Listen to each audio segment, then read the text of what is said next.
बिस्मिल्लाहिर्रहमानिर्रहीम। अस्सलाम वालेकुम नाज़रीन, आप देख रहे हैं हमारा यूट्यूब चैनल कदीम तिब्बे यूनानी और मैं हूं आपका मेज़बान हकीम अब्दुल्ला।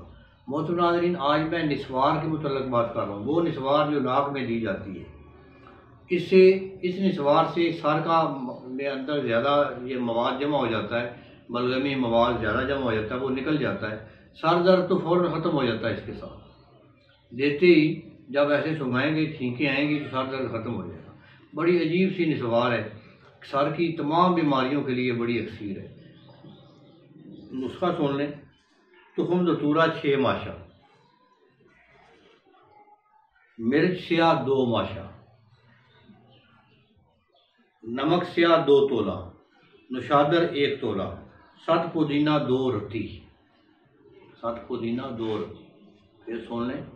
तुखम दतूरा 6 माशा, मिर्च स्याह 2 माशा, नमक स्याह 2 तोला, नुशादर ठीकरी नुशादर 1 तोला, 7 पुदीना 2 तोला। इसको अच्छी तरह बारीक कर लें। अच्छी तरह बारीक करके कपड़ छान कर ये दोनों नथनों में थोड़ी थोड़ी देनी है। मरीज को कहना कि इस तरह ऊपर सूंघे तो ये चढ़ जाएगी ऊपर, तो इंशाअल्लाह इससे मवाद निकलेगा, छींकें आएंगी, सर हल्का होगा। चंद दिन के इस्तेमाल से कई बीमारियां ख़त्म हो जाती हैं। अस्सलाम वालेकुम।